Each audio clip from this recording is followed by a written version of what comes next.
Patricia Gross. Welcome to Passion Time.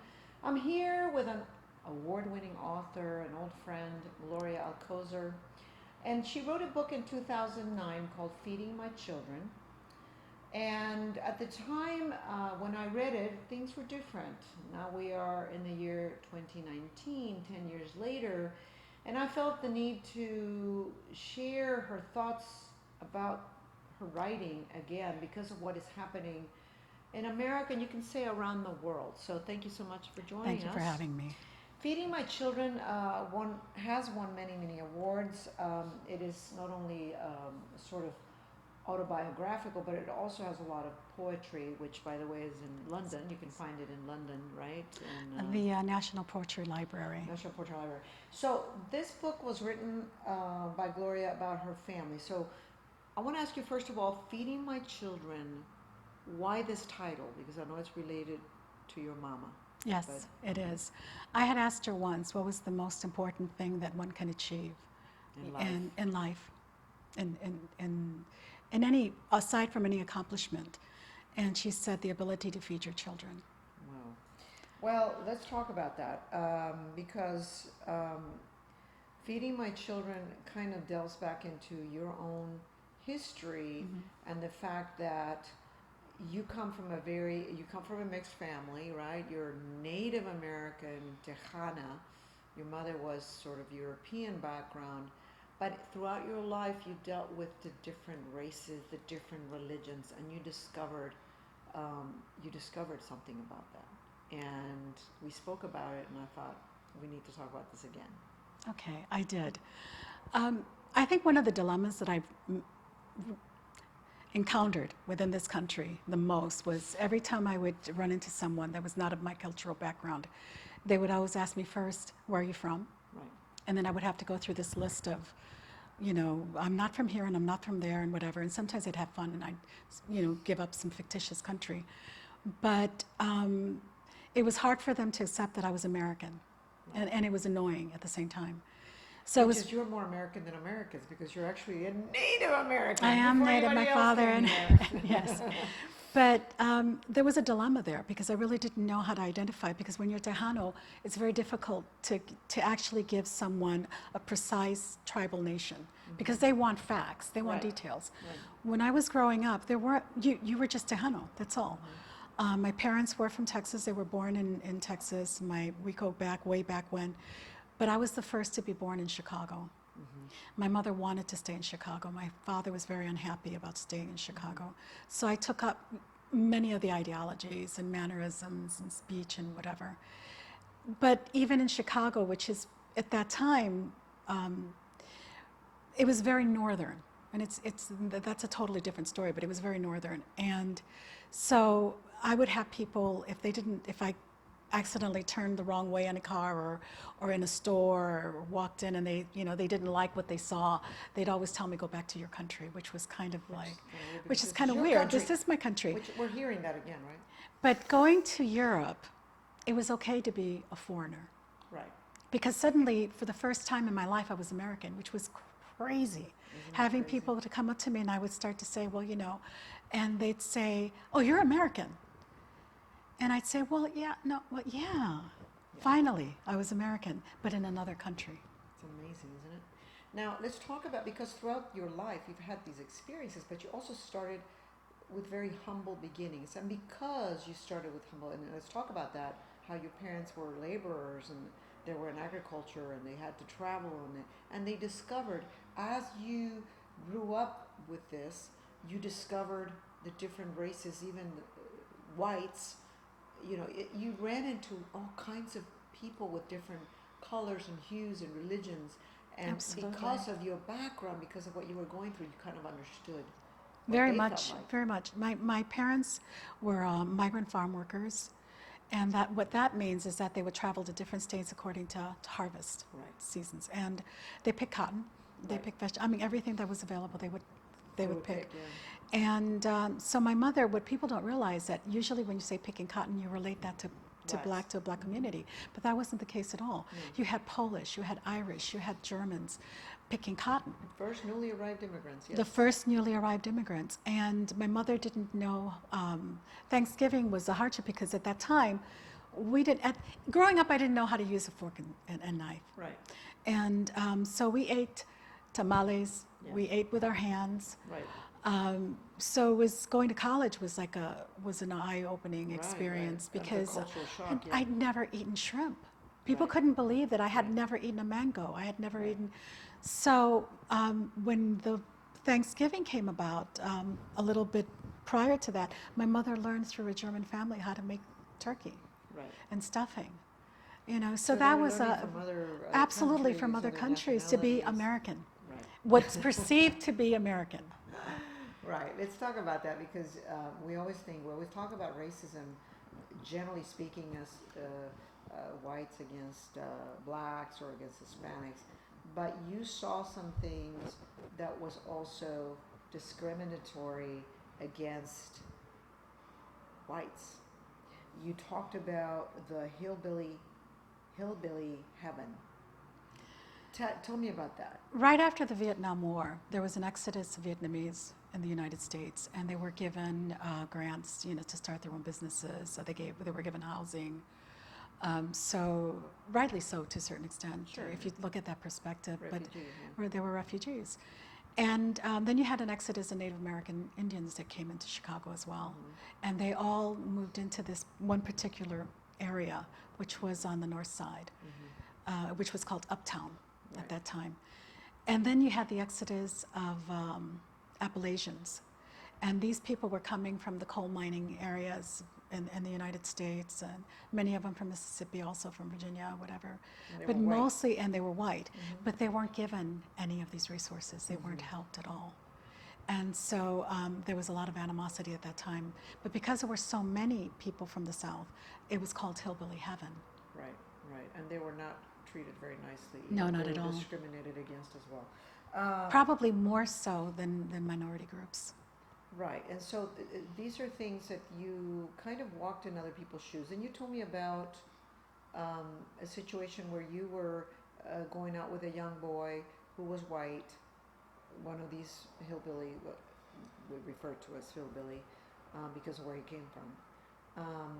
And he was very angry against blacks. I mean, this kind of hatred. But you understood something about that most people don't understand.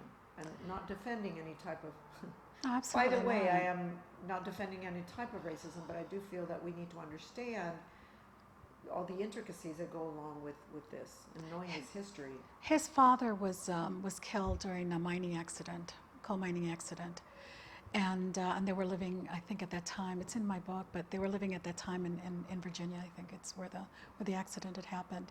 She had moved back to Mississippi, and she had nothing. His mother, the family, and so she took up laundering, washing clothes for black servants that would then take clothes to their bosses or the homeowners, and it was hardship. She worked harder than many of her black neighbors. She's a very kind woman, very sweet woman, very Christian woman, and she decided to move to Chicago. So she uprooted her family, and she of course took her son. And when they arrived in the Uptown area, they were treated very badly because of their Southern accent, and so he was angry. But most of his hostility was directed towards black families, and so I could understand how he felt, but it was heartbreaking because I could see that he wasn't a racist.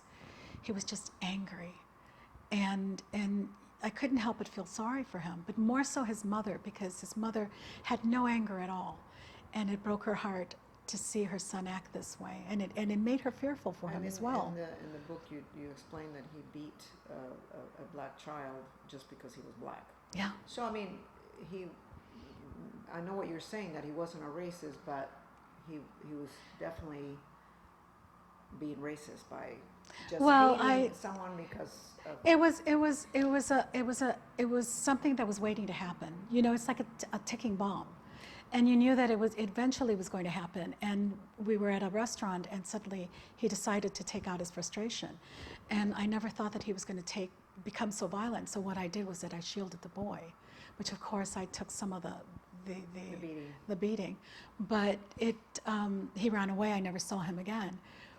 But this is when you have situations where it just starts to gravitate. I mean, it gets to a boiling point that you just can't stop it, from happening. Why do you think it was important for people to know about your book now? What is it about what's happening now that you felt that I want people to realize this? I think that because we're all at a boiling point. I think right now, that we've become intolerant. With the compassion, we're choosing our narratives, and we're choosing we need to learn to choose our battles, but with conscience, with intelligence, and I think that people need to research. We've had situations during the time. I go back to what happened to us when we were coming in, when we moved into Chicago, and not being able. It was still very much the Jim Crow era. Yeah, and my father coming in from Texas and watching, seeing people hung. But it wasn't just black men that were hung. There were Mexicans and natives that were hung from trees. So those were experiences they had. I had experiences when I wasn't allowed to use public facilities, or where I was threatened many, many times. So it's happening. We've come so far to go so far back. And you mentioned that the way we overcome this craziness and this divisiveness and this hatred by searching a more spiritual life. Absolutely. Tell me more about that. I think that what people don't realize is when you come, because in a family like ours, my mother only felt that when you have family and siblings, there were 9 of us. Mm-hmm. So when you have family and siblings, you can't start comparing yourself to other neighbors and things. It didn't start making sense to me until I grew much older. Mm-hmm. And she felt those are your best friends. That's your connection. That's your backbone. And when you have that backbone, you also have your spiritual core, which is God. And whichever way you practice your spirituality.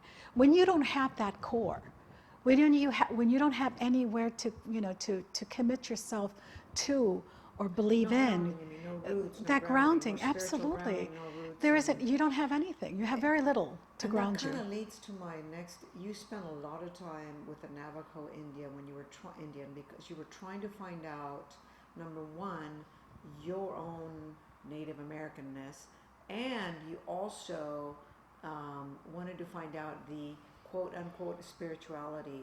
Again, we stereotype, right? Right. Oh, well, Native Americans are more spiritual. Well, not always, and not necessarily. Share with me about why you had to put that in your book, and why do you think that was important for you? Well, as I said before, there's a great deal of there are many different indigenous groups in Texas itself. And but during that time, especially when I was growing up, to say that you were Native or Indian wasn't exactly a popular thing to say. Right. Because many people, especially from Latin America, they're very colonized. Yeah. They have this colonial ideology that if you the more European or white you look, the better. Yeah. The more Indian you look, that's bad. Yeah, exactly. So if you're in the United States, most people want to look, white. They don't want to look Indian. So to identify as an Indian wasn't exactly a positive thing. Mm-hmm. But when we arrived in Chicago, there were many Hispanics that I couldn't relate to, and I didn't speak Spanish at that time. Mm-hmm. So they didn't quite accept us either. And absolutely. And we didn't. So it was important to me to reach out to tribal nations, and I had an opportunity to visit the Navajo reservation. What I found was that it wasn't as welcoming as I had hoped it would be. And for the first time, my European roots were pointed out to me, and how unwelcomed I was, because I did have, Spanish, some European background. Yeah. Blood, so I was asked to leave, to go back to Europe, and I thought that was insane, because I thought, what are you talking about? But this is the ignorance that is pervasive right now, right? And understanding race relations and just relations in general in America too, that we don't know the history. Absolutely not. And I think that many of it is done deliberately. In school, we studied social science and social studies, and it covered so many different subject matters, and especially in Europe during the Second World War and what happened during that time. But it gave you an opportunity to explore. What I find now is that those topics are no longer available to kids in school. You can't explore other countries. You can't explore other ideologies or religious beliefs. And I don't understand why they're not doing that in today's schools. Well, aren't we scared of talking or disagreeing? I mean, we're getting to that point where we cannot disagree without screaming and insulting and yelling at each other. It has become that way. And that's one of the reasons why I decided to bring back Feeding My Children. Feeding My Children was especially welcomed in Europe. And it gave a different perspective. And I think that especially the poetry was well received. I recited my poetry in the BBC. And also I had standing ovations in every public speaking events that I held in London. Always more famous outside in another London, country right? or in Europe, yeah. Why though? What inspired you to write this book? You wrote it I think you wrote it before 2009, but why? There wasn't anything that inspired me to write it. Okay. I had initially been approached by one of the directors of the Cultural Center at DePaul University, and she had met me at a greet and meet type of a thing, and she had asked me if I would speak to her students, which I did. But I never understood why they found me so interesting, to be honest. And so we did a greet and meet, and later on she asked me if I would introduce a gentleman that had become extremely controversial. And it was because he had made some statements about the 9/11, tragedies. And they wanted it to calm it down as much as possible, and they felt that I had a calming effect on people and on audiences. So I said yes. And when I did arrive, I spoke. I said what I felt was necessary, because I had no idea first that the FBI were there. I had no idea that they had police officers that were protecting the entrances and exits of the hall, and and they also had infiltrated people that were going to be to disrupt the entire event. Mm-hmm. So the first thing that I said, without any knowledge of this, I just told them that I was really happy to see them, but their being there was totally irrelevant. Because even though they were only allowing people to be there with them. The moment they woke up, they were allowing people to be in their lives. You're allowing your routines to brush your teeth and take a shower. You're allowing people to come into your life when you took the train, or when you took a class, or when you come to this event. Everything is irrelevant. When you first came into this world, you came in alone. And now you're allowing people to come into your world, but you're perfectly capable of taking them out as well. Not violently, but just saying, I'm walking away. And I said, and when you die, you go alone as well. Everything is a privilege. Everything is a celebration. Life is given to you by whatever forces that you want to believe in, but it is life, and it's something beautiful. Right. And so during that time, then I chanted, and then I recited a poem. And then I received a standing ovation, and just as I was leaving, the person of not the president of the university, had asked me if there was any way that I could forward on the poetry that I had written. Mm-hmm. And I said I would, and then I was approached by Oxford University Press and asked me if I would contribute to some of their works, or would I be allowed to be published. Mm-hmm. I was so taken aback by their request, because I said, for me, right. I'm a child of migrant farm workers. I come from extreme poverty. Why would you want to listen to me? But I think that it took me about 2.5 years before I finally agreed to give them something. And that's when Feeding My Children came about. Okay, so tell me why people should read Feeding My Children right now. I think there's one poem that was particularly popular in Europe, and especially in the BBC, which is what I recited, which was I Stand Alone. Do you see my skin? It's a color that leaves me in between. I'm not black or white, nor am I a race that others can easily categorize. For that matter, identify. I have no land, or really any nationality. So how can I pledge allegiance to a country that doesn't acknowledge me? I cannot pretend that it does not make me wonder whether I should pledge my loyalties to another, yet my heart beats for a land that was once so sweet. clear streams and trees of plenty, mountains that touch the sky in majesty. It left my ancestors in awe, refusing to claim it as their own, for this land could not belong to anyone. It could only become our home. And then they came, and the land was taken without hesitation. The people were redirected while they hung their heads in humiliation as they began their journey of deprivation, taking on other languages and customs that separated them from all other tribes and nations. No one to say they belong. Even the other red man turned their backs on their brothers. They also lost their land to another. Alone they stood, faceless, becoming ghosts of a history that would declare that they barely exist. But years go by and grants are given. Proclamations were made. Through casinos, proof will be displayed that the Indian brothers can be manipulated. As for me, although ignored, I have endured, and I still stand alone. So how do you feel today about being American? Prouder. I think that when you go to another country and you watch its hardships and you watch their indifferences or embracings or ideologies or philosophies, you suddenly realize you're American. I see it every time I can spot an American from far away, their walk, their gestures, their smiles. And it warms my heart. And I think, it's my brother, that's my sister.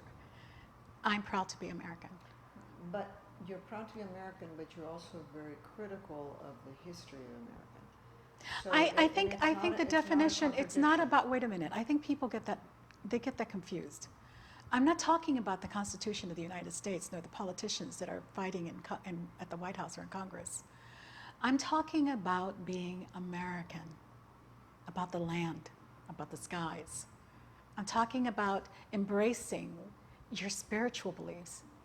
See, people get too caught up with these politics. We're Americans, just like you could say Navajo or Apache. It's not about how you pray, and it's not about how you sing or dance or whatever. It's about that feeling that you feel right here. All right, Gloria, thank you so much. The title of the book is Feeding My Children. It's very timely. You should read it. Thanks for watching. See you next time on Passion Time. Je sais que tu t'es posé ta troupe avec quelqu'un et tu t'es marié. Tu as réalisé tes rêves. Elle te donne des choses que je n'ai pas su donner. Je te connais toujours. Je ne suis pas comme toi, destiné à souffrir. I hate to turn out of the blue uninvited, but I couldn't stay away, I couldn't fight it. I hope you see my face and that you be reminded that for me, it isn't over.